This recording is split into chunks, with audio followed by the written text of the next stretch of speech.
ngopi di Jember, ngobrol-ngobrol, kebetulan kita sama-sama mahasiswa, siswa S2, terus Mas Raup ngundang saya, Pak, mau enggak berbagi? Oh, dengan senang hati, karena bagi saya ilmu itu tidak ada yang jago, tidak ada yang hebat, cuma mungkin bedanya saya lebih dulu, itu aja. Nah, kalau bagi teman-teman sama, saya belum lulus S2, ada yang sudah duluan lulus S2. Nah, bedanya seperti itu saja. Jadi hari ini saya sifatnya tidak menggurui atau bagaimana, saya hanya share pengalaman saya. Tadi sudah dibacakan sekilas tentang biodata saya ya. Saya masih muda Mas Wildan, mungkin seumuran sama Mas Wildan ya. Okay. Nah, ini riwayat pendidikan saya, tapi bisa ya, screen-nya bisa jelas ya? Oke, jelas. Oke. Ini saya dulu, ini singkat aja, saya SD di Sidoarjo, SMP saya di Sidoarjo, SMA 15, saya S1 di Universitas Wijaya Kusuma, Surabaya. Nah, sekarang sedang menempuh S2 Magister Hukum. Alhamdulillah begitu lulus S1, saya diterima di Kejaksaan. Nah, ini diklat terkait pekerjaan saya, prajabatan saya tahun 2009, pendidikan jaksa saya tahun 2012, diklat kepemimpinan saya tahun 2015, kemudian diklat revolusi mental tahun 2018. Riwayat pekerjaan saya CPNS 2009 awal, saya ditempatkan di Kejaksaan Negeri Tanjung Selor, Kalimantan Timur, sekarang menjadi Kalimantan Utara. Saya diangkat PNS tahun 2010 di Kejaksaan Negeri Tanjung Selor juga, di Kabupaten Bulungan, masih di Kalimantan Timur, masih di Tanjung Selor, nama kabupatennya Kabupaten Bulungan. Kemudian penempatan saya jaksa pertama setelah diklat jaksa, saya ditempatkan di Kejaksaan Negeri Soe, Kabupaten Timur Tengah Selatan, NTT. Kemudian saya mendapat promosi jabatan pertama saya sebagai jabatan struktural PJK Intel Kejaksaan Negeri Manggarai Barat, Labuan Bajo. Jadi kalau rekan-rekan sekalian tahu ada Pulau Komodo, lah disitulah saya 4 tahun jadi pawangnya Komodo. Situ. Kemudian setelah dari Labuan Bajo, saya pindah menjadi Kasidatun Perdata Tata Usaha Negara Kejaksaan Negeri Situbondo. Sampai Januari 2020 kemarin, Februari saya melaksanakan tugas di Kejaksaan Negeri Banyuwangi sebagai kasih pengelola barang bukti dan barang rampasan BB dan BR itu. Oke. Saya kemarin ini kayak ditodong sama Mas Raup sebenarnya.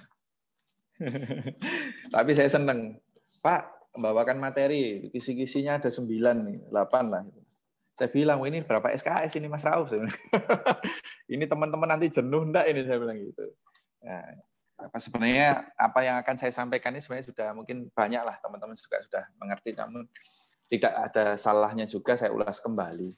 Jadi hari ini saya membawakan beberapa poin. Yang pertama definisi surat dakwaan, tentang syarat dan bentuk surat dakwaan, syarat perubahan surat dakwaan, bahkan sampai nanti bagaimana kiat-kiat menguasai materi perkara untuk membuat surat dakwaan. Mungkin nanti ini juga dibutuhkan di teman-teman Kompres dalam proses kegiatannya peradilan semu itu.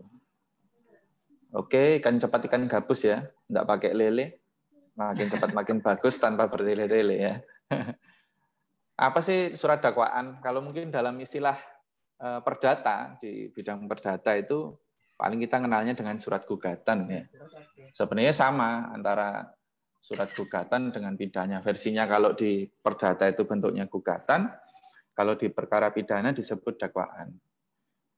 Sebenarnya persamaannya di mana? Nah, karena persamaannya dakwaan itu atau gugatan itu, itulah dasar hakim melakukan pemeriksaan.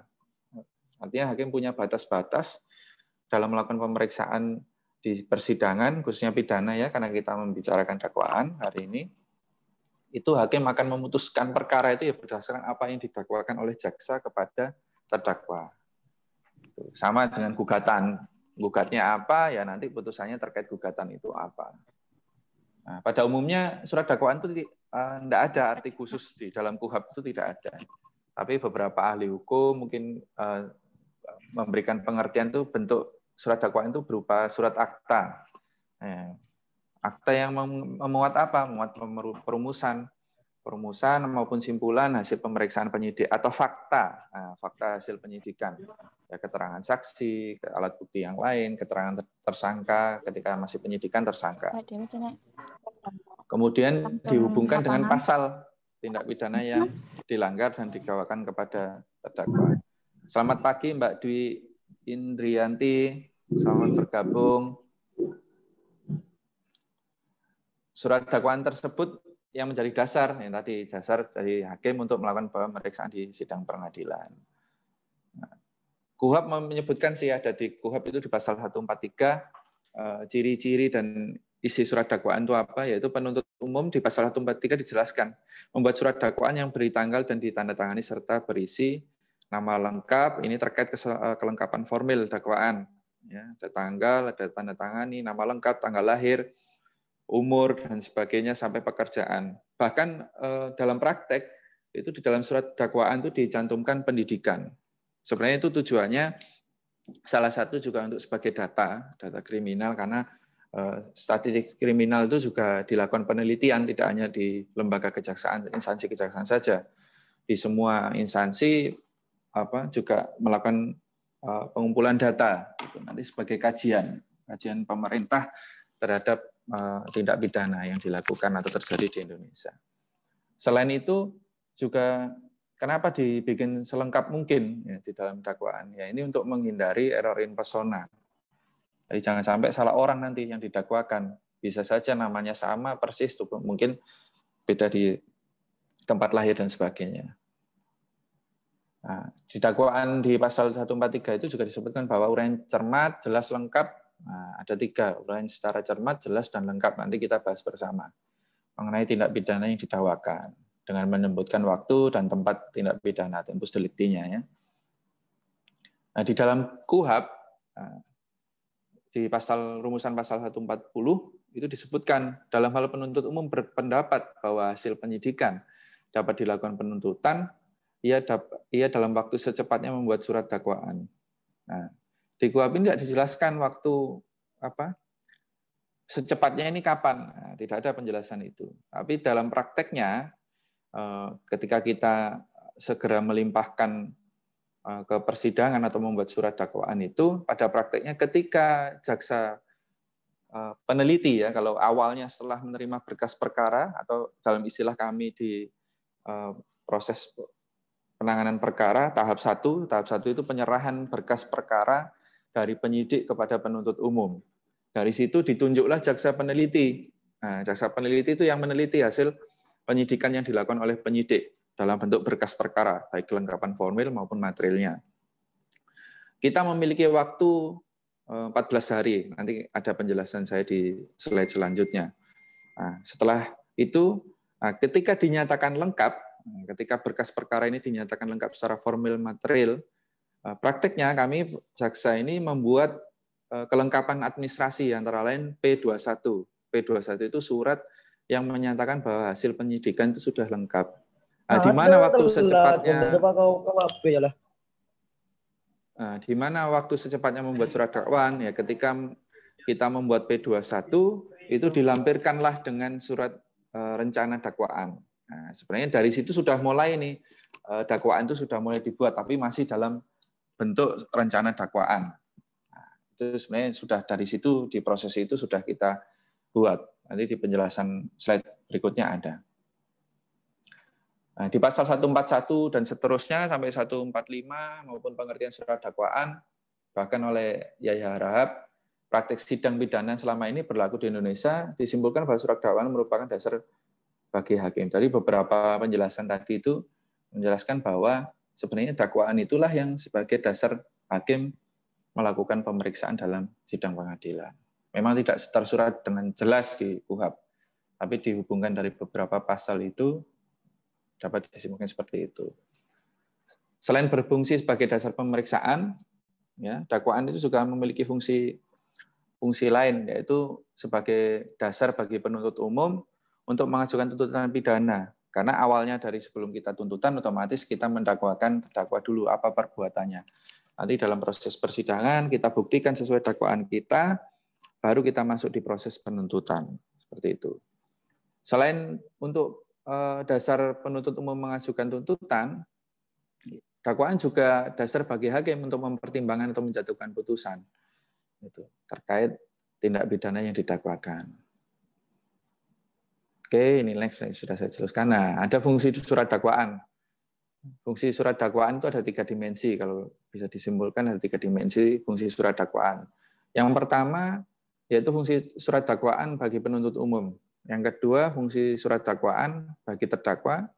Dan yang terakhir fungsi surat dakwaan bagi hakim. Kalau bagi penuntut umum mungkin sudah gamblang tadi saya jelaskan di awal. Karena penuntut umum itu sebagai arsitek, ibaratnya sebagai arsitek yang merancang ini, yang mendesain surat dakwaan yang merupakan dasar batas pemeriksaan di sidang pengadilan. Oh, dari fakta, misalnya contoh pencurian. Nah, ini kita yang mendesain, oh bagaimana dia melakukan perbuatan dari hasil fakta hasil penyidikan. Kita masukkan kepada unsur-unsur yang pasal yang disangkakan atau didakwakan. Oke, ya itu sudah saya jelaskan. Nah, ini fungsinya apa sih surat dakwaan bagi terdakwa atau penasihat hukum? Nah, yang pertama sebagai dasar melakukan keberatan. Di pasal 156 ayat 1 KUHP, terdakwa maupun penasihat hukum berhak mengajukan keberatan bahwa pengadilan tidak berwenang mengadili kompetensi absolut maupun relatif. Atau dakwaan tidak diterima atau surat dakwaan harus dibatalkan. Jadi surat dakwaan itu fungsi bagi terdakwa salah satunya itu mengajukan atau melakukan keberatan terhadap dakwaan yang didakwakan kepada dirinya. Yang kedua sebagai dasar melakukan pembelaan. Jadi dari surat dakwaan itu terdakwa maupun penasihat hukumnya bisa melakukan pembelaan. Oh, saya tidak mencuri, klien saya tidak mencuri ya seperti itu. Dasar-dasar dakwaan kita lah ini ya ibaratnya nanti yang dibantah, istilahnya dilakukan tanggapan atas dakwaan itu. Untuk mengajukan saksi adecat, untuk membantah itu selain hanya dalam bentuk keberatan, nota keberatan, juga bisa mengajukan saksi adecat. Jadi terdakwa maupun penasihat hukum nanti bisa menilai, oh jaksa menghadirkan saksi-saksi seperti ini, alat bukti seperti ini. Saya atau klien saya punya alat bukti lain, saksi yang meringankan, supaya tidak bahwa yang didakwakan itu tidak benar, seperti itu. Kemudian untuk manfaat berikutnya ya untuk mengajukan nota pembelaan atau pledoi setelah tuntutan. Yang ketiga sebagai dasar mengajukan upaya hukum, otomatis tidak mungkin upaya hukum kalau tidak ada didakwa atau di sidang sebelumnya. Ini dasar yang sudah jelas ya, gamblang ya. Selanjutnya fungsi surat dakwaan bagi hakim, tadi ya sudah kita jelaskan di depan. Yang paling utama adalah sebagai dasar dan batasan melakukan pemeriksaan di sidang pengadilan. Artinya ya surat dakwaan itu merupakan batas pemeriksaan di sidang. Pertanyaan, pembuktian, menggali fakta di persidangan, itu harus dikembalikan kepada tindak pidana yang didakwakan di dalam surat dakwaan. Tidak mungkin, istilahnya contoh, terdakwa ini didakwakan pencurian. Terus hakim tanya-tanya sampai ke hal lain, misalnya. Tapi ada saja praktek di persidangan, misalnya contoh pencurian, ini simpel-simpel saja. Mengambil HP misalnya. HP itu warnanya apa? Oh, biru. Birunya biru apa? Kadang sampai sedetail itu boleh juga. Terus waktu itu saudara di situ ada warung. Warungnya apa? Ada jualan apa di situ? Nah, ini kadang yang tidak masuk di unsur pembuktian gitu. Nah, tapi itulah batasan dari hakim supaya tidak keluar dari batas dakwaan. Ya memang tidak ada salahnya juga. Kadang ada proses persidangan saya alami beberapa hakim juga tanyanya pun sampai lebar, tapi tetap tidak keluar dari apa yang kita dakwakan. Yang kedua, sebagai dasar mengambil atau menjatuhkan putusan otomatis, seperti yang disampaikan di depan tadi, bahwa hakim tidak boleh menjatuhkan putusan selain tindak pidana yang didakwakan, agar tidak dianggap melampaui batas wewenangnya. Kecuali bila tindak pidana yang didakwakan adalah pembunuhan berencana. Ini misalnya nih, yang didakwakan pembunuhan berencana, pasal 340 KUHP. Akan tetapi yang terbukti di dalam persidangan, fakta-fakta yang terbukti di sidangan, ternyata terdakwa ini unsur berencananya tidak dapat dibuktikan. Ternyata yang terbukti adalah pembunuhan biasa. Nah, maka hakim bisa memutus itu, menyatakan terdakwa bersalah melakukan tindak pidana pembunuhan 338. Nah, ini menurut putusan Mahkamah Agung nomor 675 tahun 87, jika yang terbukti adalah delik yang lebih ringan sifatnya. Selamat pagi Pak Ahmad Fauzi. Hadir Pak. Bergabung. Hadir. Ya. Terbukti delik yang lebih ringan, sifatnya dari delik sejenis yang didakwakan yang lebih berat sifatnya. Maka meskipun delik yang lebih ringan tersebut tidak didakwakan, terdakwa dapat dipersilahkan melakukan delik yang lebih ringan tersebut. Nah, ini pengecualiannya seperti ini saja contohnya. Kemudian kita ngomong apa surat-surat dakwaan, syarat-syarat surat dakwaan. Dalam KUHP, syarat surat dakwaan disebutkan dalam pasal 143 ayat 2 KUHP. Nah, surat dakwaan dinyatakan sah dan memenuhi syarat suatu surat dakwaan bila satu memenuhi syarat akta, yaitu harus diberi tanggal dan ditandatangani oleh penuntut umum. Jadi ketika memenuhi yang pertama ini harus ada tanggal dan ditandatangani oleh penuntut umum. Yang berikutnya yang kedua memenuhi syarat formil. Tadi yang di depan sudah saya sampaikan 143 ayat 2 KUHP, yaitu ada identitas lengkap, termasuk pendidikan dan sebagainya. Nah, ini untuk menghindari error in persona ya. Kemudian yang berikutnya memenuhi syarat material berdasarkan pasal 143 ayat 2 KUHP huruf B disebutkan bahwa surat dakwaan harus memuat uraian secara cermat, jelas dan lengkap mengenai tindak pidana yang didakwakan, menyebutkan waktu dan tempat tindak pidana itu dilakukan. Dalam KUHP memang tidak diatur apa sih pengertian cermat, jelas dan lengkap. Nah, itu tidak ada di dalam KUHP dijelaskan secara gamblang.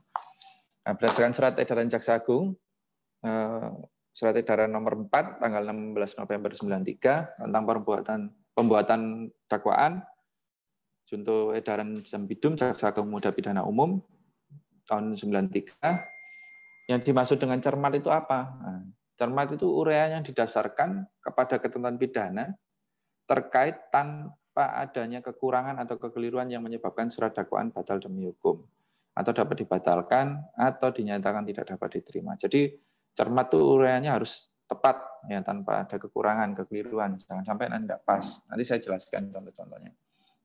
Ada contoh yang tidak cermat, tidak jelas, tidak lengkap. Jelas artinya uraian yang jelas, mudah dimengerti, cara menyusun redaksi bahasa, ya gaya bahasa yang mempertemukan, menggabungkan fakta perbuatan terdakwa dengan unsur-unsur tindak pidana yang didakwakan. Sehingga pada waktu terdakwa mendengarkan, penasihat hukum mendengarkan, bahkan audiens atau yang hadir ketika sidang terbuka untuk umum, hakim, itu mendengar atau membacanya bisa mengerti, dapat dimengerti. Jadi tahu, oh gambarannya saya didakwakan seperti ini, tindak pidana apa yang dilakukan, seperti itu. Ya, akibatnya apa, misalnya 351, oh akibatnya ditimbulkan korbannya luka, dan sebagainya. Nah, yang disebut dengan lengkap apa? Lengkap itu uraian yang bulat, utuh. Jadi tidak hanya tadi jelas itu hanya terkait uraian faktanya digabungkan, tapi harus utuh, mampu menggambarkan semua unsur tindak pidana yang didakwakan, termasuk tempus dan locus delicti-nya, beserta waktu dan tempat tindak pidana itu dilakukan. Jadi dirumuskan terlebih dahulu unsur-unsur tindak pidana yang didakwakan, kemudian disusul dengan uraian fakta yang memenuhi unsur. Ada juga yang merumuskan pembuatan surat dakwaan, dirumuskan dulu unsur tindak pidana dan fakta perbuatan secara langsung. Ada yang digabung langsung, tidak ada salahnya juga, itu hanya masalah selera. Seperti kita membuat makalah atau kita membuat penulisan, ada yang berbeda-beda, tapi intinya tetap memuat unsur-unsur dan fakta perbuatan, ya, tergambarkan dengan cermat, jelas dan lengkap. Nah, ini contoh dakwaan yang dirumuskan tidak cermat, tidak jelas dan tidak lengkap, supaya ada pembedanya. Bedanya di mana? Nah, contoh dakwaan yang tidak cermat. Nah, uraian fakta dalam dakwaan itu tidak sama dengan fakta yang terdapat pada hasil penyidikan. Misalnya, didakwakan tidak pidana pencurian dengan kekerasan, tetapi uraian fakta dalam surat dakwaannya menyebutkan, nah ini menyebutkannya gini, oleh karena korban merasa takut. Nah, padahal didakwakannya pencurian dengan kekerasan, kan gitu ya. Korban langsung menyerahkan arloji dipakainya kepada terbakarnya, merupakan unsur tindak pidana pemerasan. Itu contoh-contoh, salah satu contohnya. Putusan MA nomor 74 itu menyebutkan bahwa suatu tuduhan tindak pidana yang dirumuskan berdasarkan unsur pemerasan 368 bersama unsur 378 merupakan kesalahan yang esensial yang menyebabkan batalnya surat dakwaan. Ini contoh-contoh pembatalan surat dakwaan yang tidak cermat. Nah, ada surat dakwaan yang tidak mencantumkan dan merinci ayat dan angka berapa dari pasal yang didakwakan. Jadi tidak cermat dia, tidak jelas pasalnya. Kemudian contoh dakwaan yang dirumuskan tidak jelas. Nah, tidak jelas di putusan MA ini ada dengan sengaja melakukan perjudian dengan menggunakan alat ceki. Ya toh? Tapi di penjelasan dakwaannya dianggap batal demi hukum. Dakwaannya demikian. Kenapa? Karena tidak menjelas menggunakan alat ceki itu yang bagaimana. Alat yang bagaimana itu tidak dijelaskan. Jadi hanya menggunakan alat ceki dengan taruhan bungkus rokok. Nah, ceki ini yang apa? Belum tentu orang tahu ceki. Mungkin istilah daerah lain, judi jenis ceki, alat ceki itu bisa saja berbeda.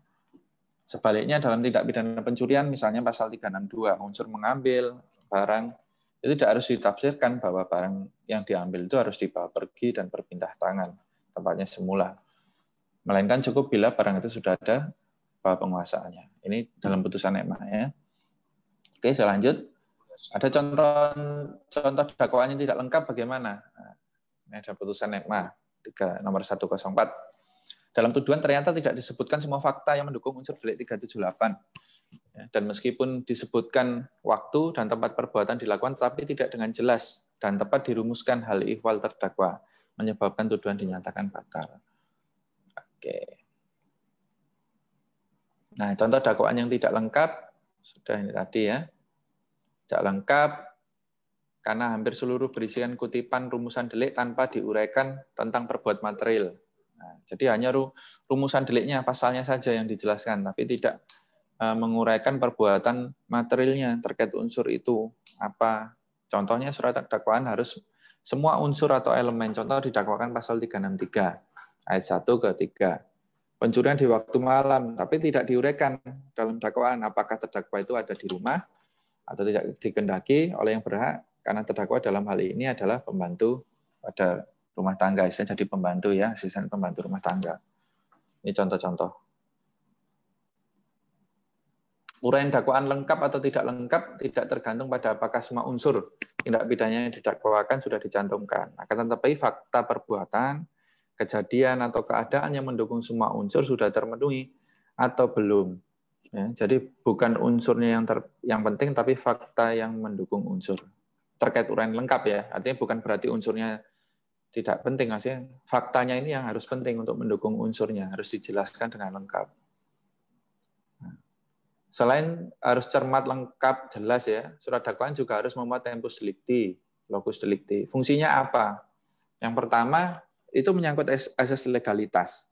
Dalam hukum pidana, yaitu asas undang-undang tidak boleh berlaku surut, atau apakah ada perubahan undang-undang sesudah perbuatan itu dilakukan. Jadi penting sekali waktu kejadian tindak pidana itu penting harus jelas. Di proses penyidikan itu harus jelas. Menyangkut unsur terdakwa dan atau korban pada waktu tindak pidana dilakukan. Ini khususnya kalau terkait perkara-perkara perlindungan anak. Jadi supaya jelas apakah dia usianya itu masih di waktu kejadian tindak pidana ini sudah lebih dari 18 atau belum, bagaimana nanti bahkan termasuk sistem sidangnya, sistem peradilannya. Ketika usia kejadiannya dia sebagai anak, tapi waktu dilimpah mungkin dia sudah di atas 21, berarti sidangnya sidang biasa pelakunya, tidak proses sidang anak tertutup. Yang ketiga menyangkut unsur delik tertentu, misalnya pasal 363, tadi seperti itu contoh, di malam hari 170 di tempat umum. Jadi lokasinya harus jelas, 170 misalnya, tapi tidak menggambarkan lokasinya, tidak memenuhi unsur di tempat umum atau yang dapat dilihat oleh khalayak umum. Nah, ini pentingnya tempus locus delicti. 4, menyangkut masa daluarsa, ya ini maksudnya masa daluarsa. 5, menyangkut alibi terdakwa. Nah, kenapa? Karena terdakwa juga punya hak untuk mengajukan alat bukti pada waktu tindak pidana itu dilakukan, dia berada di mana. Kan dia punya hak untuk membuktikan juga bahwa dia tidak ada di situ misalnya. Jadi memang surat dakwaan ini harus jujur, ya jujur semua kepada terdakwa, karena juga itu haknya terdakwa untuk memperjuangkan haknya, membuktikan bahwa dia tidak melakukan itu. Selanjutnya selain mengenai tempus delicti, yang harus disebutkan secara jelas penyusunan dakwaan itu. Ini penting karena terkait kewenangan relatif, ya, tapi saya jelaskan kewenangan absolut dan relatif pengadilan untuk mengadili tindak pidana tersebut. Nah, berikutnya bentuk-bentuk surat dakwaan. Apa saja sih bentuk surat dakwaan? Yang pertama bentuk surat dakwaan tunggal. Jadi apabila satu orang atau beberapa orang secara bersama-sama melakukan suatu tindak pidana saja dan penuntut umum yakin dengan tindak pidana, ya cukup di dakwaan tunggal. Misalnya sudah jelas pencurian, dia ngambil HP di suatu tempat tertentu, jelas waktunya juga tidak malam hari. Ketika malam hari ya penerapan pasalnya sudah beda. Jadi ketika yakin pagi hari dia ngambil HP-nya si A di lokasi tertentu, penuntut umum merasa sudah yakin ini cukup didakwakan hanya dengan dakwaan tunggal pasal 362 saja. Tapi ketika misalnya ragu penuntut umum, contohnya misalnya pada waktu itu terdakwa agak tipis-tipis, ibaratnya agak ragu penuntut umum. Sepertinya dia dibantu, karena pada waktu datang ke lokasi, dia bersama temannya berboncengan. Nah, tapi penuntut umum fakta di berkas masih ragu juga, mungkin belum jelas.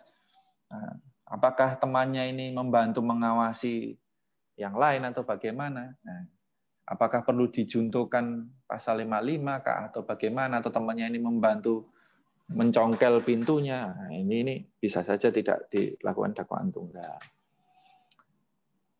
Contoh lagi misalnya dilakukan beberapa orang secara berlanjut mungkin. Nah, sudah jelas misalnya itu bisa didakwaan tunggal. Jadi contoh dakwaan tunggal pasal 362 atau 363 ayat 1 ke 4 KUHP. Ini contoh-contoh saja.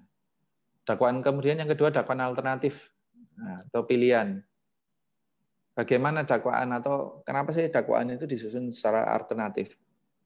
Ya, bila pertama fakta hasil penyidikan hanya memenuhi unsur-unsur satu tindak pidana saja, jadi yang terjadi hanya satu tindak pidana.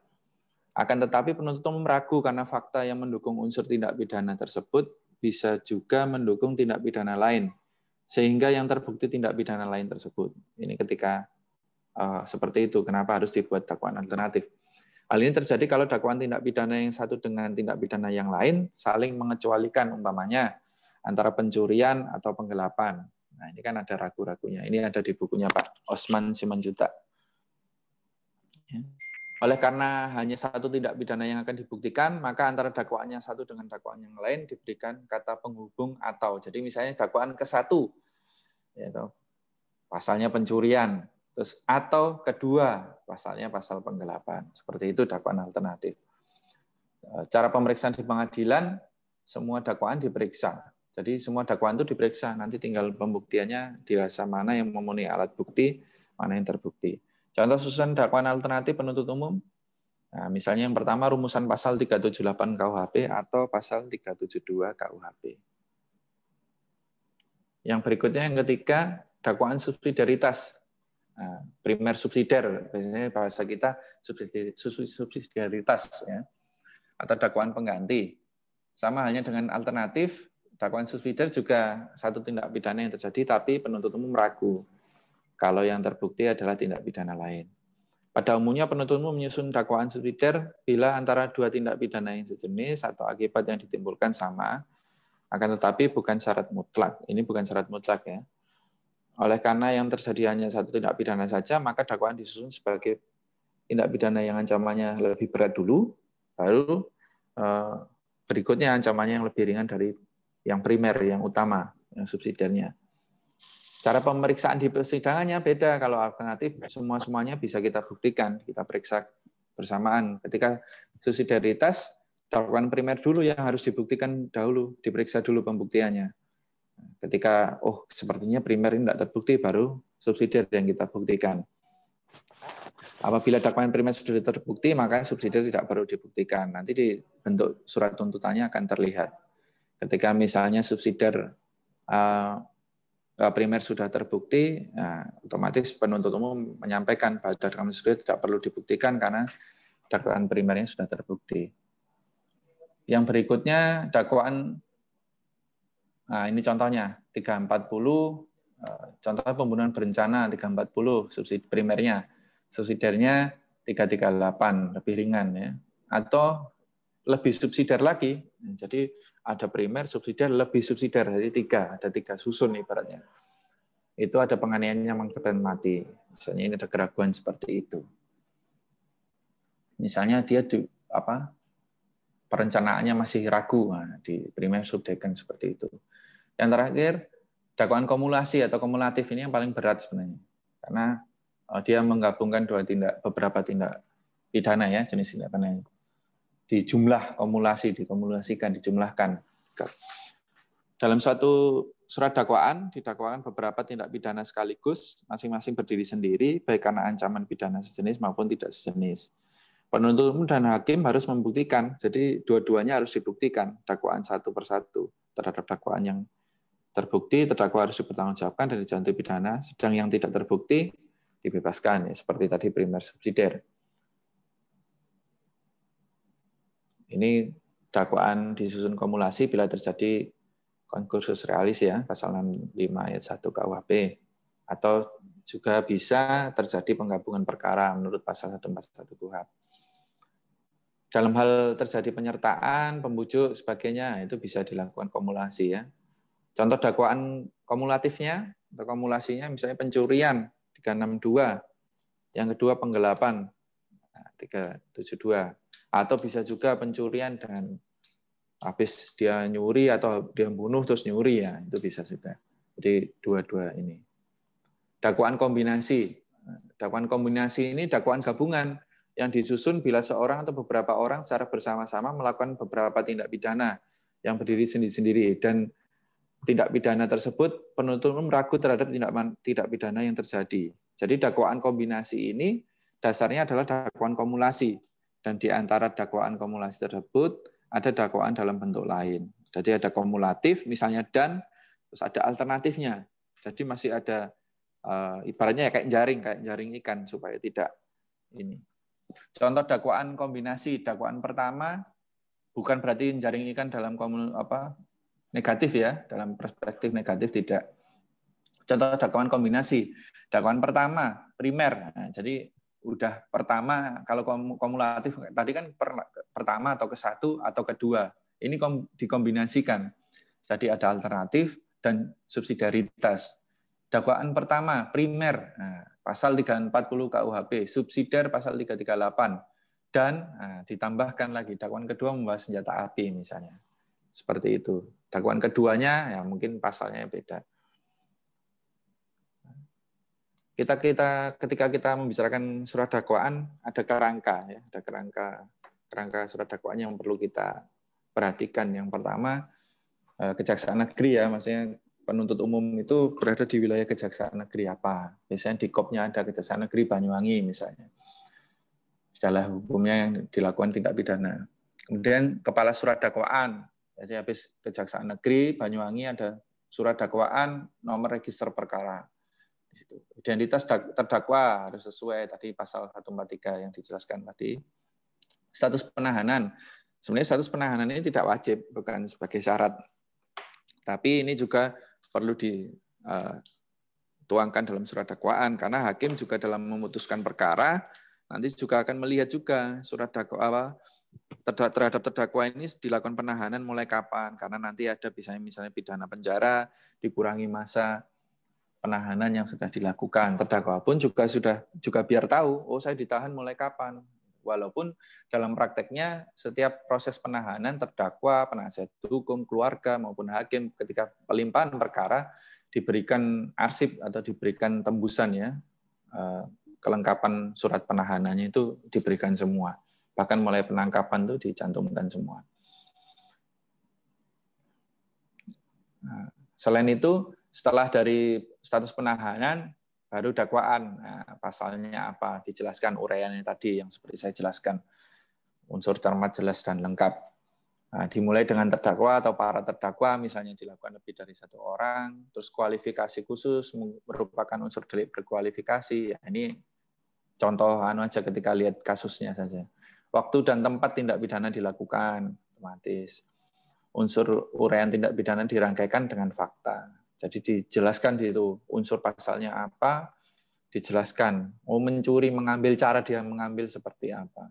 Kemudian yang terakhir, setelah uraian fakta, ditulis ketentuan pidana yang didakwakan bahwa perbuatan terdakwa tersebut sebagaimana diatur dan diancam dalam pasal 362 misalnya seperti itu. Nah, baru ditutup, diberi tanggal, ditandatangani oleh penuntut umum. Nah, apakah surat dakwaan itu bisa dirubah? Nah, ini pertanyaannya. Misalnya salah ini, sudah terlanjur dikirim misalnya contohnya. Sudah dilimpahkan ke pengadilan misalnya. Nah, ini ada namanya kita dalam hal penuntut umum telah melimpahkan perkara ke pengadilan disertai surat dakwaan, maka penuntut umum dapat mengubah surat dakwaannya. Masih bisa mengubah surat dakwaannya. Perubahan surat dakwaan hanya dapat dilakukan dengan syarat, nah, tidak semerta-merta dirubah semua. Nah, tapi ada syaratnya. Yang pertama, sebelum pengadilan menetapkan hari sidang. Jadi sebelum ada penetapan hari sidang, masih bisa dirubah. Yang kedua, selambat-lambatnya 7 hari sebelum sidang dimulai. Ya, selambat-lambatnya 7 hari sebelum sidang dimulai. Yang ketiga, perubahan hanya untuk 1 kali saja. Ya, tujuan dilakukan perubahan surat dakwaan, pertama untuk menyempurnakan surat dakwaan, baik karena kekeliruan mengenai syarat akta, syarat formil maupun syarat material. Yang kedua, untuk tidak melanjutkan penuntutan antara karena kewenangan melakukan penuntutan telah habis atau hapus, atau karena terdakwa tidak dapat dilakukan penuntutan. Sebenarnya hal ini tidak perlu terjadi sebenarnya, karena di proses pra penuntutan jarang sih selama saya jadi jaksa, juga teman-teman saya yang jalan jarang sekali saya menjumpai adanya perubahan dakwaan seperti ini. Karena di proses pra penuntutan sebelum dakwaan itu dibuat, karena dakwaan itu sudah masuk di proses penuntutan. Itu sudah diteliti, berkas perkara dilihat, formil materialnya. Ketika sudah dinyatakan lengkap, berarti sudah siap. Kecuali nanti ada penghentian penuntutan berdasarkan kepentingan umum, lain cerita, misalnya sudah dilimpahkan. Tapi jarang, sangat jarang terjadi. Adapun syarat untuk menghentikan penuntutan, nah ini tadi saya sampaikan penghentian penuntutan, yaitu yang pertama tidak cukup bukti, artinya tidak beroleh minimal 2 bukti yang saling bersesuaian, satu dengan lain. Kalau nginget kasus yang KPK ini siapa? Dihentikan penghentian untuk kepentingan umum itu, nah ini yang sudah dilakukan Kejaksaan Agung ya. Bisa menghentikan Jaksa Agung itu, yang punya kewenangan itu. Yang kedua, peristiwa tersebut bukan merupakan tindak pidana, artinya terhadap tersangka tidak dapat dipertanggungjawabkan. Perkara ditutup demi hukum, kewenangan melakukan penuntutannya telah hapus. Nah, ada daluarsanya waktu, mungkin terdakwanya meninggal, nah itu masuk di situ.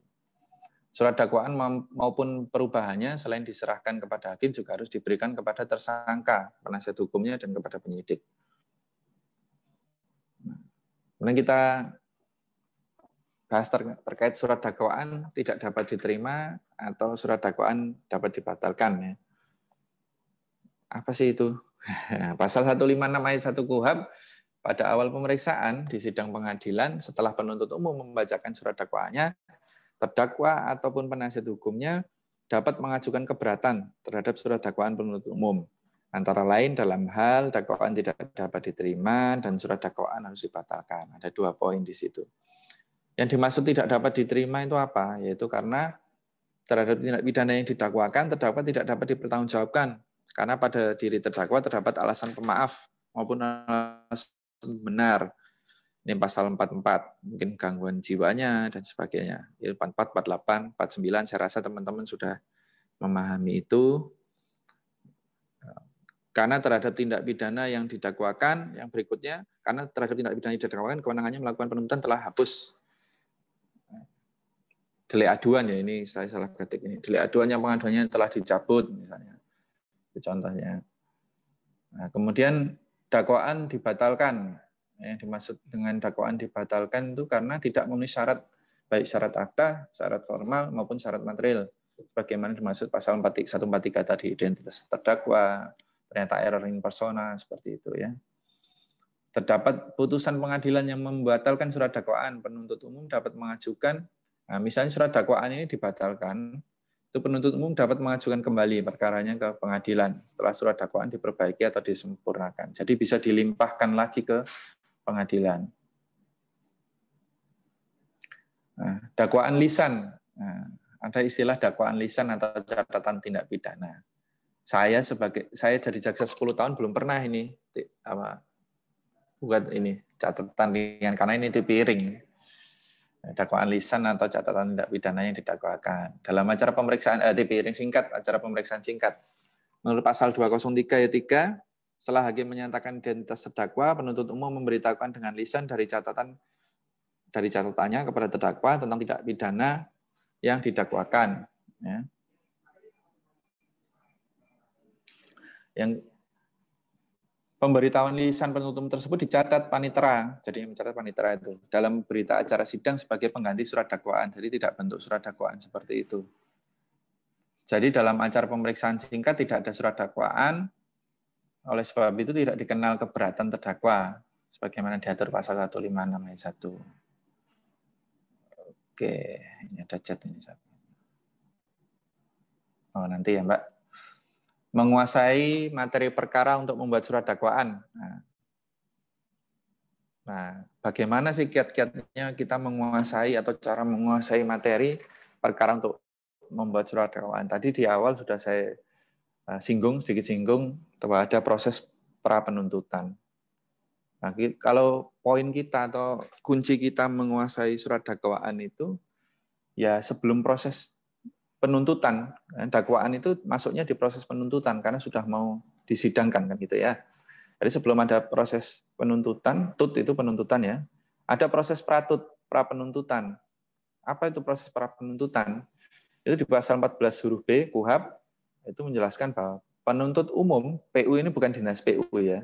Penuntut umum mempunyai wewenang mengadakan pra penuntutan apabila kekurangan pada penyidikan dengan memperhatikan pasal 110 ayat 3 dan 4 dengan memberikan petunjuk dalam rangka penyempurnaan penyidikan dari penyidik atau penyempurnaan berkas perkara. Jadi di proses penyerahan berkas perkara tadi yang saya sampaikan di awal tahap 1 penyerahan berkas perkara dari penyidikan kepada penuntut umum sesuai pasal 14 KUHP ini, penuntut umum punya wewenang untuk meneliti, untuk melihat itu apakah proses penyidikan ini sudah sempurna enggak, sudah memenuhi syarat formal dan materialnya enggak. Itu misalnya terkait penahanannya sudah sesuai enggak, dia ditangkap kapan sudah ada, ini terkait formalnya ya. Misalnya barang bukti sudah dilakukan penyitaan secara sah menurut undang-undang, tidak ada penetapan penyitaannya, tidak seperti itu. Nah, tindakan pra penuntutan ini dimulai sejak berkas perkara diserahkan oleh penyidik ke penuntut umum tahap 1 tadi ya. Nah, jadi memang kalau kita bilang bahwa penyidikan penuntutan itu proses yang berbeda, salah gitu. Secara institusi kalau kita ngomong tindak pidana biasa pencurian ya kita mengenalnya gamblangnya yang nangkep itu Pak Polisi, yang meriksa Pak Polisi, yang nyidangkan Pak Jaksa, yang memutuskan Pak Hakim. Nah, yang sering kita pahami, dulu saya juga masih awam belum jadi jaksa, ya yang saya pahami seperti itu sebelum kuliah S1. Tapi ternyata bahwa proses penanganan perkara itu tidak bisa dipisah-pisahkan seperti itu. Karena apa? Dakwaan itu, jaksa tadi saya sampaikan sebagai arsitek, dia arsitek cari bahan-bahannya. Bahannya dari mana? Bahannya dari proses penyidikan itu. Jadi ketika penuntut umum atau jaksa penuntut umum ini tidak menguasai atau tidak yakin dengan hasil penyidikan, masih dinyatakan kurang lengkap, itu makanya memberikan petunjuk. Nah, inilah fungsinya para penuntutan. Jadi tidak bisa dipisahkan. Dalam secara administrasi, ketika penyidikan itu dinyatakan lengkap atau formatnya kode suratnya itu P21, nah, tuntas memang tugas penyidik, oh sudah selesai, jadi pekerjaan penyidikan sudah dianggap lengkap oleh penuntut umum. Tapi proses sebelum P21 itu tidak bisa semerta-merta bahwa oh penyidikan sudah wis ini.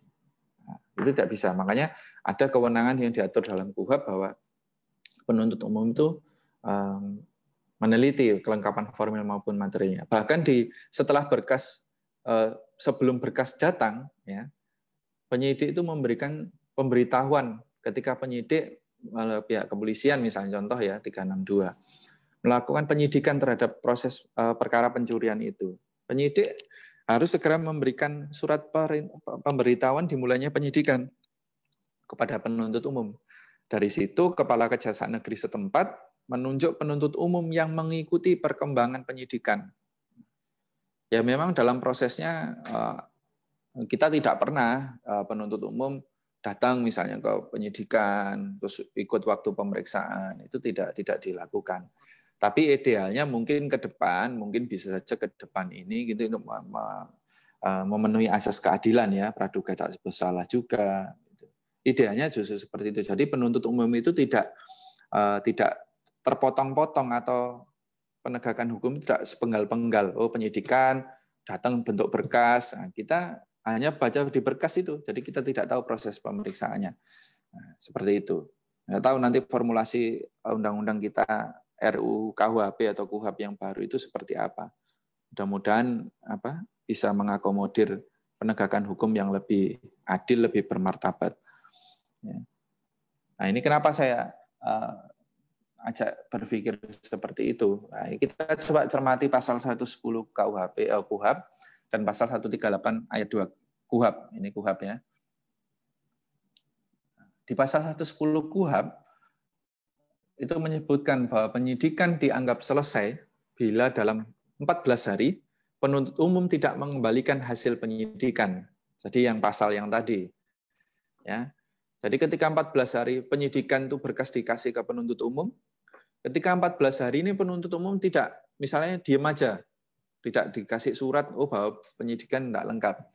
Itu otomatis sudah dinyatakan berkas perkaranya lengkap. Ya. Ini konsekuensi ini. Konsekuensi dalam undang-undang di KUHAP. Tegas sekali. Penyidikan dianggap selesai bila 14 hari penuntut umum tidak mengembalikan hasil penyidikan.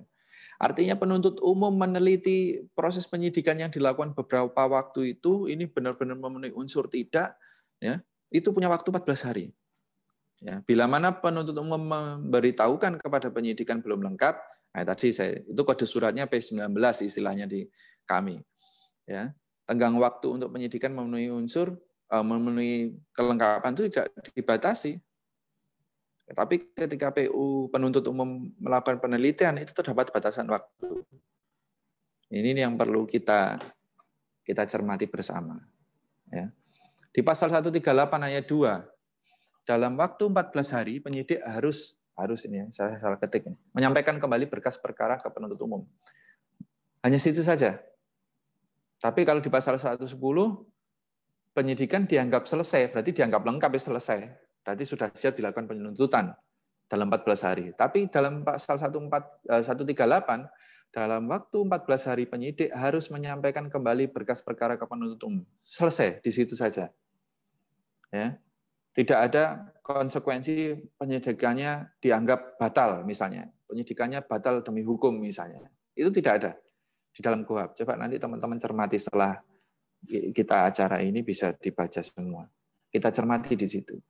Sehingga apa? Akhirnya tidak ada konsekuensi sebagaimana pasal 110 KUHAP. Kalau pasal 110, jika penuntut umum tidak menyatakan sikap dalam 14 hari, dianggap selesai penyidikan, dianggap lengkap. Selesai sudah HP 21.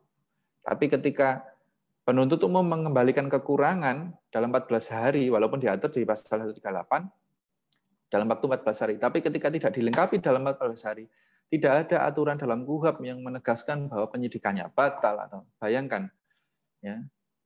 Inilah makanya yang perlu kita kaji bersama, gitu. Yang perlu kita jadi pemikiran kita bersama. Akhirnya apa? Berpotensi bolak-baliknya perkara dan ketidakpastian hukum bagi tersangka. Pada saat proses penyidikan serta tenggang waktu pra penuntutan menjadi bervariasi, bisa saja jadi lama, bisa jadi berlarut-larut, ya, seperti itu. Maka itu begitu pentingnya proses pra penuntutan dalam penyusunan dakwaan. Sangat penting sekali karena apa? Ya, proses pra penuntutan yang dilakukan tadi itu dapat memberikan arah dan warna kepada bentuk surat dakwaannya. Oh, saya dakwakan tunggalkah atau alternatif atau subsidiaritas atau bahkan kombinasi kumulatif dan sebagainya. Terus materi surat dakwaannya, faktanya bagaimana? Itu yang harus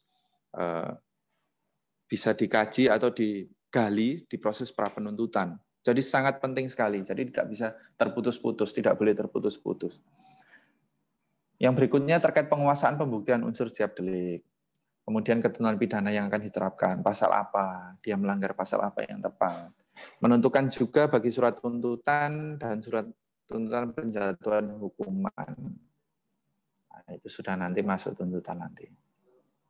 Nah, ini saya diminta juga ada kisi-kisinya praktek membuat surat dakwaan.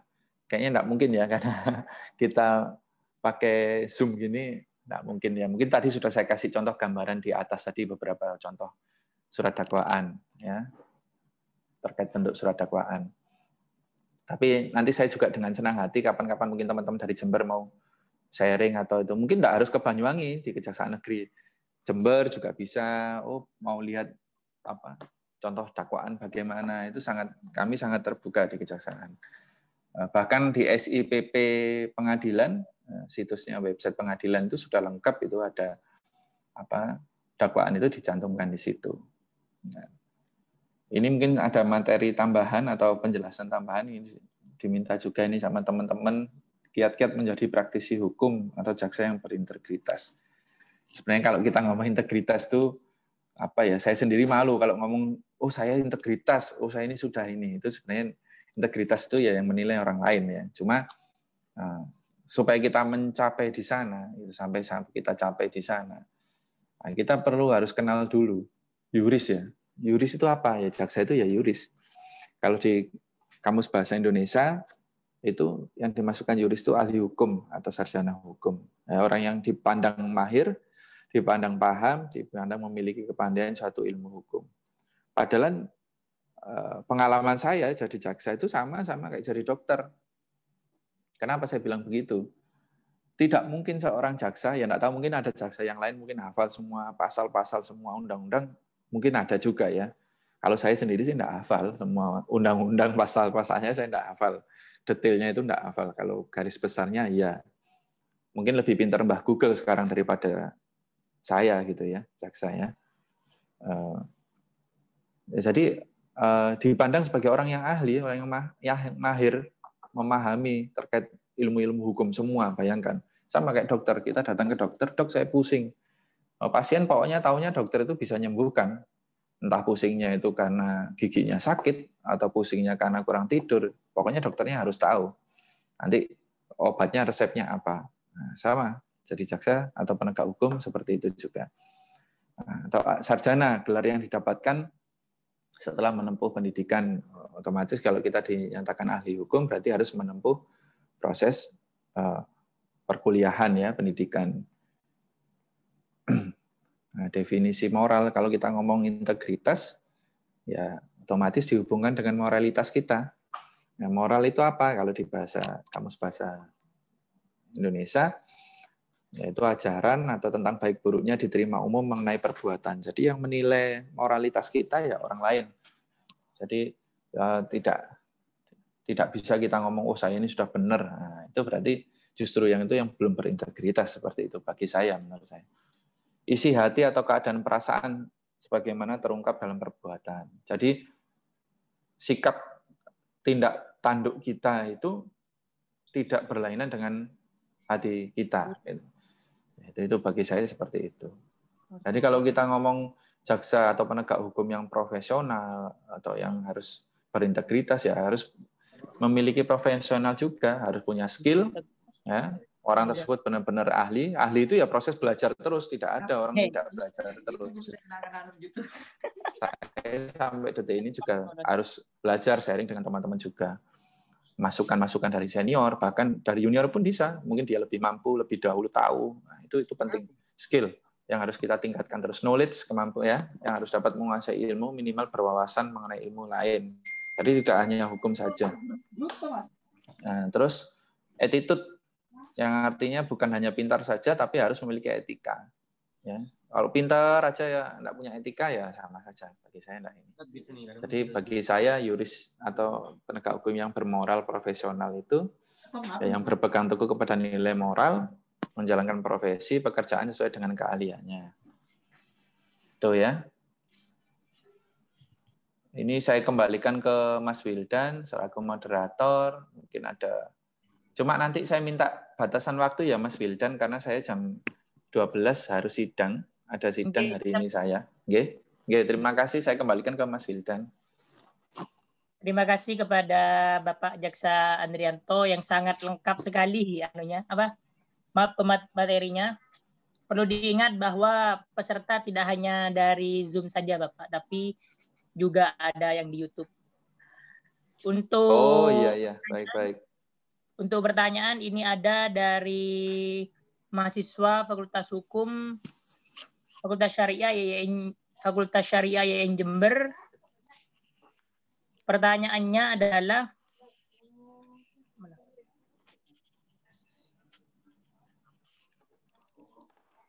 apakah ada syarat mutlak yang diatur dalam peraturan perundang-undangan mengenai sesuainya penerapan pasal antara tuntutan dan surat dakwaan dalam suatu persidangan? Bagaimana dampak hukumnya apabila ada ketidaksesuaian penggunaan pasal antara tuntutan dan dakwaan?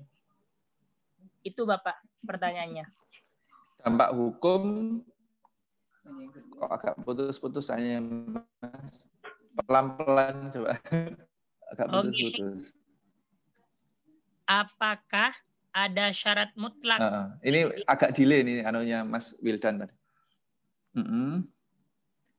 Dalam peraturan perundang-undangan mengenai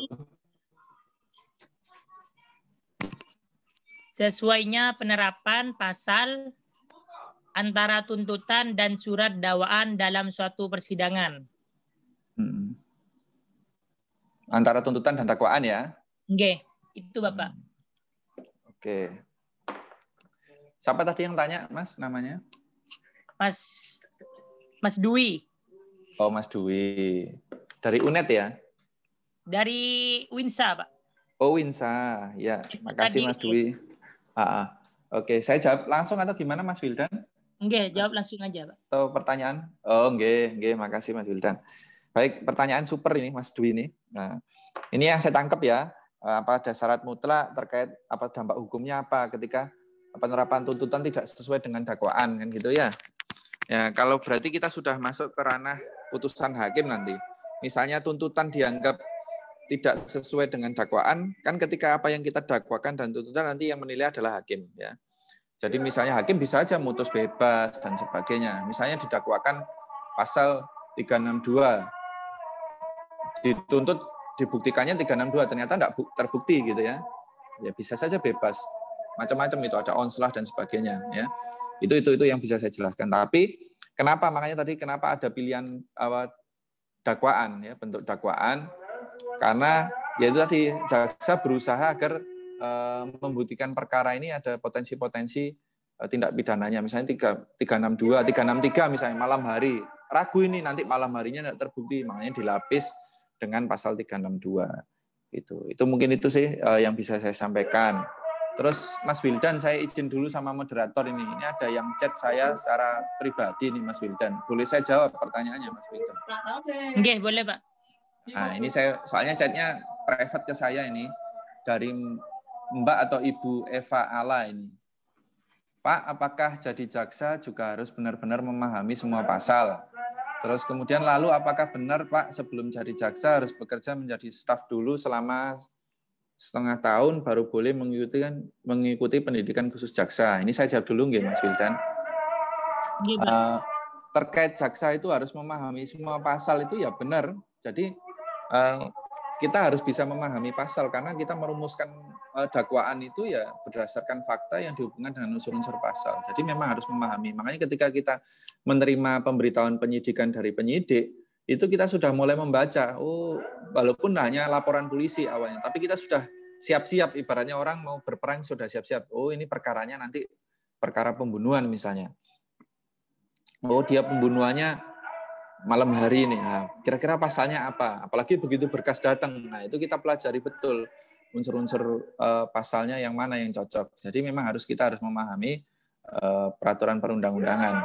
Semua pasal ya berusaha harus semua pasal kita pahami, terutama terhadap penanganan perkara yang kita hadapi ya. Terus kemudian jadi staf dulu selama setengah tahun. Nah, ini relatif waktunya. Kalau saya dulu jadi CPNS dulu setahun, PNS baru diklat jaksa. Itu pun setelah 2 tahun saya. Karena ada seleksi lagi. Dari CPNS untuk menjadi jaksa itu ada tesnya lagi. Jadi calon jaksa itu sebelum jadi jaksa ada tes lagi untuk mengikuti diklat jaksa. Mungkin itu. Saya kembalikan ke moderator Mas Wildan, monggo. Nggih, ini ada pertanyaan dari Misbahul Muhaimin, mahasiswa YN Jember. Oh ya. Nggih, Ketika seorang jaksa sendiri melanggar kode etik jaksa, siapakah yang berwenang memberikan tindakan administratif terhadap jaksa yang diduga melakukan pelanggaran kode perilaku jaksa? Dan ketika jaksa sudah dijatuhi keputusan sidang kode etik perilaku jaksa, apakah masih bisa diajukan ke sidang pengadilan? Oke, pertanyaan super ini. Luar biasa ini. Saya siapa tadi lupa saya. Misbahul Muhaimin ya. Iya, sebenarnya enak ini. Saya setuju sama Mas Wildan dihidupkan kameranya supaya saya tahu ini. Kalau pemilu ngadepi kotak kosong ini. Nggak kelihatan ini orangnya semua. Oke, nggak apa-apa. Jadi kalau kita ngomong, nah ini Mas atau Pak ini Ahmad ini baru saya muncul lihat ini. Terus apa? Pertanyaan tadi ya terkait kode etik ya. Saya mengambil contoh kasus yang lagi heboh-hebohnya ya. Jaksa Pinangki ya, Pinangki Sirna apa Sina apa itu ya, saya sendiri aja lupa. Pinangki ya. Itu sudah dijatuhi kode etik gitu. Ya, kode etiknya dia dijatuhi sanksi. Ya, kode etik kita secara administrasi di kejaksaan itu ada namanya bidang pengawasan. Ya, itu yang melakukan pengawasan atau etik, kode etik perilaku jaksa itu bidang pengawasan itu. Kalau di Kejaksaan Agung dipimpin oleh Jaksa Agung Muda Pengawasan. Jadi di bawahnya Jaksa Agung itu ada Wakil Jaksa Agung, di bawahnya Wakil Jaksa Agung ada para Jaksa Agung Muda. Nah, kalau di kepolisian ya kabar reskrim yang sering kita lihat di televisi, selevel itu. Nah, di bidang pengawasan itu nanti yang jatuhi kode etik. Makanya kemarin Jaksa Pinangki secara administrasi, secara kode etik dia dijatuhi sanksi. Sanksinya apa? Pencopotan dari jabatan strukturalnya. Nah, dia dicopot. Kemudian apakah jaksa yang sudah dijatuhi keputusan sidang kode etik perilaku jaksa masih bisa diajukan sidang pengadilan? Bisa saja. Ketika kode etiknya itu ada unsur tindak pidananya, kayak Pinangki, diproses dia secara pidana. Jadi proses ke pengadilan. Mungkin itu ya. Saya kembalikan ke moderator. Ya, terima kasih kepada Bapak Andrianto. Jenengan punya waktu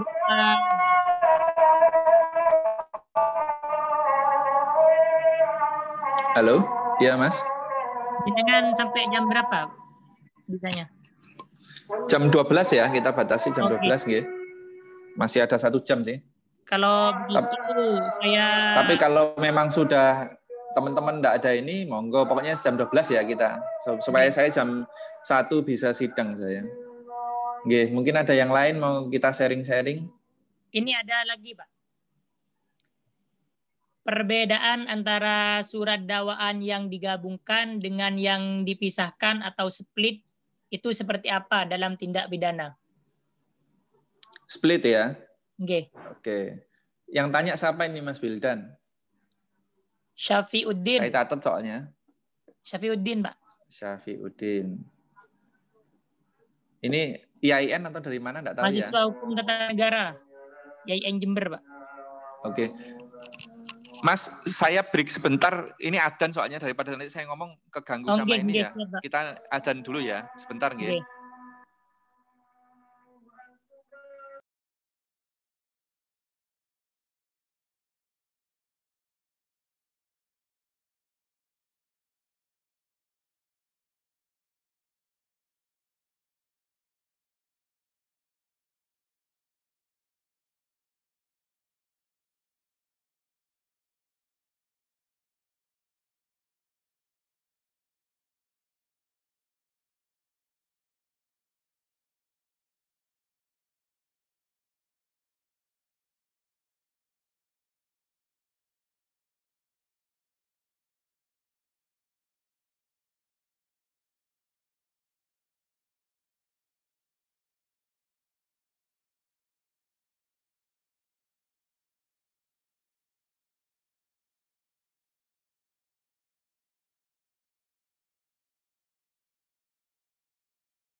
Oke, sudah ini Mas Wildan.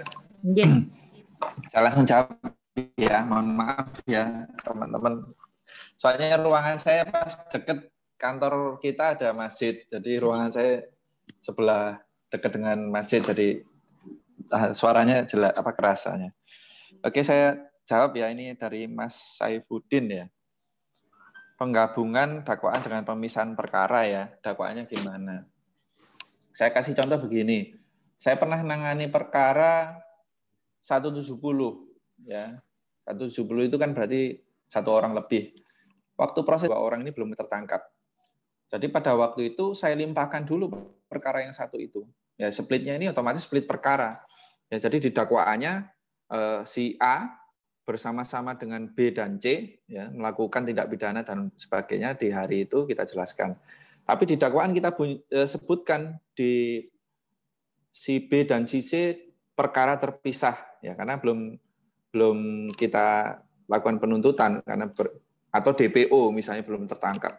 Itu dibunyikan sebenarnya. Bagaimana ketika perkara ini datang? Ya sama, nanti didakwakan di pasal 170 uraian faktanya bersama si A tadi. Walaupun sudah putus tidak masalah. Jadi itu. Jadi ketika perkaranya dipisah, split, misalnya contoh pembunuhan. Saya pernah nangani juga pembunuhan. Melakukan pembunuhan, pelakunya waktu itu 7 orang. Perkaranya penyidiknya saya kasih petunjuk untuk di-split. Kenapa saya di-split? Karena kekurangan saksi. Saksinya tidak banyak. Misalnya pembunuhan, karena pembunuhan waktu itu yang melihat hanya 2 orang. Ya toh? Nah, misalnya dianggap perannya juga beda. Oh, ini otak pembunuhannya si A, si B, si C ini eksekutor misalnya. Nah, ini bisa di-split. Penerapan pasalnya ya sesuai dengan tindak pidana yang dilakukan. Itu ya. Jadi seperti itu. Misalnya korupsi juga begitu. 55 junto 55 bersama-sama. Ya, pegawai negeri dengan pegawai negeri. Tidak mungkin sendiri, misalnya contoh bendahara tidak mungkin sendiri misalnya. Oh, dibantu pimpinan di atasnya misalnya. Bagian keuangan, kepala bagian keuangan atau sebagainya. Nah, itu bisa di-split, tapi pasalnya sesuai dengan pasal tindak pidananya yang dilakukan. Mungkin itu. Sebelum saya kembali ke moderator, Mas Wildan, saya izin menjawab pertanyaan yang di chat ya ke saya. Boleh ya Mas Wildan ya? Nggih, boleh Pak, boleh. Mas Wildan? Nggih, boleh Pak, boleh. Mas Wildan. Misalnya ada yang chat dari Mas Tama ini. Nggih, saya baca ya. Izin mau bertanya, apakah jika lokus delikti suatu tempat, suatu perbatasan daerah antara kota A dan kota B, lokus deliktinya di kota A. Jadi kejadian itu perbatasan di daerah A sama B. Lokus deliktinya, lokasi kejadian tindak pidananya di kota A. Tapi saksi-saksi dan barang bukti itu lebih banyak di kota B. Apakah proses persidangannya tetap dilakukan di kota A? Bisa dilakukan di kota B. Ketika saksi-saksi lebih banyak domisilinya di kota B, ya itu bisa dilakukan di kota B. Saya lupa pasalnya di KUHAP lah. Ini makanya yang saya bilang tadi saya tidak hafal semua itu. Tapi ada di KUHAP. Coba nanti ada yang tahu boleh saya dibantu. Itu bisa di. Terus kemudian ini saya baca langsung ya Mas Wildan. Ini kalau Pak Sugianto atau Mas Sugianto ini selama Bapak menjadi jaksa, kasus apa yang Bapak tangani yang paling susah? Kasusnya paling susah apa ya? Kalau saya bilang susah itu mungkin ya tidak satu. Artinya susah itu kita di proses persidangan itu apa ya, berjuangnya keras. Saya pernah nangani perkara korban pasal 359 waktu itu ya. Jadi master dive, guru apa istilahnya diving itu kan pasti ada master dive-nya ya. Ada master dive-nya. Nah, master dive itu korbannya adalah bule orang luar negeri. Kenapa saya bilang susah? Karena waktu itu saksinya semua teman nyelamnya waktu saya di Labuan Bajo. Teman nyelamnya itu semua orang Singapura semua. Orang Singapura semua. Jadi korbannya orang Singapura, saksi-saksi yang waktu itu sama temannya ikut menyelam itu di domisilinya di Singapura. Bayangkan ketika jaksa mendatangkan saksi dari Singapura, kita nanggung tiketnya berapa itu? Nah, kalau kita ngomong anggaran penegakan hukum, enggak mumpuni untuk mendatangkan itu. Akhirnya apa? Kita siasatinya bagaimana? Ini sebenarnya enggak susah, tapi masih unik ya. Ini saya sharing dengan teman-teman. Nah ini Mas Rauf langsung ngechat nih, pasal 84 KUHP, wes mantap, dibantu saya sama Mas Rauf. Nah ini, makasih Mas Rauf. Oke, nah saya lanjutkan ya. Jadi saksinya semua di Singapura itu. Tapi waktu proses berkas datang, itu saya sudah mengira, ini sudah memprediksi, ini bakalan tidak datang. Nah, untuk nutupi itu apa? Kita sumpah.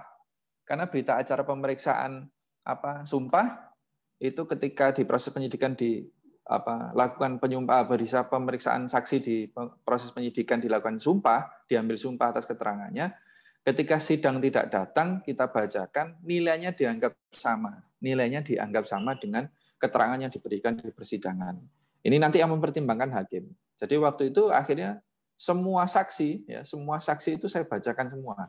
Tidak ada yang hadir langsung. Hanya satu saksi nahkoda kapal waktu itu. Kapalnya waktu bule ini mau nyelam di satu tempat itu. Yaitu saksi yang datang langsung fakta itu hanya satu. Yang lain yang ikut nyelam di dalam itu hanya dibacakan. Ya alhamdulillah terbukti waktu itu. Ya dasar saya seperti tadi. Pasalnya lupa juga saya pasal berapa. Sebenarnya tak catat kok yang bantu saya. Nanti tak bilangin ke dosennya, pinter ini. Mas Rauf pinter memang. Ada lagi mungkin pertanyaannya? Ya mungkin ada lagi. Dan selamat datang kepada dosen saya yaitu Bapak Ahmad Hasan Basri. Oh, selamat datang Pak dosen. Waduh, saya malu ini ada Pak dosen ini. Siap, menimbang monggo Mas Wildan. Dari mungkin ada yang bertanya. Sumbernya. Mungkin sama-sama kita Pak Ahmad sharing-sharing ini. Mungkin dari Mas Rauf, mungkin ada Mas Rauf ada yang ditanyakan. Kalau tanya saya kepengen dinyalain videonya biar tahu itu. Monggo yang lain yang mau bertanya.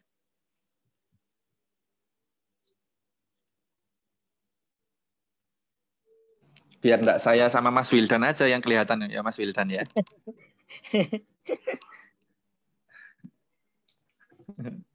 Kalau dirasa cukup, saya tutup. Karena tidak ada lagi yang bertanya, mungkin saya rasa cukup. Dan terima kasih kepada Bapak Jaksa yang sudah meluangkan waktunya kepada kita, Komunitas Peradilan Semu, Fakultas Syariah IAIN Jember, dan mungkin bisa diundang di lain waktu. Atau enggak bisa offline nanti ketika COVID. Insya Allah Mas. Ketika dengan senang hati. Oke, makasih Pak. Ya. Mas Wildan, sebelum kita akhiri, bisa enggak ya kira-kira saya minta teman-teman yang hadir ini dinyalakan videonya supaya saya foto? Karena kegiatan hari ini mau saya laporkan ke Kejaksaan Agung. Siapa tahu nanti bisa dimuat di berita Kejaksaan Agung ya. Oke. Saya screenshot dulu soalnya. Saya minta tolong bantuannya teman-teman yang hadir. Silakan bisa videonya. dinyalakan videonya. Nanti dikira nanti saya abal-abal lagi kan kalau nggak kelihatan videonya. Oke. Coba saya screenshot dulu ya. Ini ada berapa slide soalnya. Ntar. Tampilkan gaya yang paling ganteng sama paling cantik ya. Nanti salam kompres juga, Pak. Iya, oh salam kompres ada ya? Gimana ini ya? Ada, Pak. Ayo, tangannya semua. Coba salam kompres juga dong. Boleh. Saya biar tahu. Tangannya 3. Oke. Oke, sebentar saya screenshot lagi. 1, 2. Bentar, maaf. Saya ulang ya. Oke, sekali lagi, ntar slide berikutnya. Kok ada yang nutupi hidung, ada yang enggak, itu beda ya kompresnya ya? Bercanda ya. Oke, Mas Wildan, terima kasih. Itu saya dengar sudah ada azan juga ya. Oke, Pak. Oke. Baik, saya sekali lagi terima kasih. Salam kompres ya. Komunitas Peradilan Semu Fakultas Syariah IAIN Jember. Oke. Viva Juridis. Oke. Mantap. Saya tutup diskusi pada siang hari ini dan sekali lagi terima kasih kepada Bapak Andre atas waktunya. Sama-sama. Wawahul muwafiq ila aqwamit thoriq. Wassalamualaikum warahmatullahi wabarakatuh. Waalaikumsalam warahmatullahi wabarakatuh.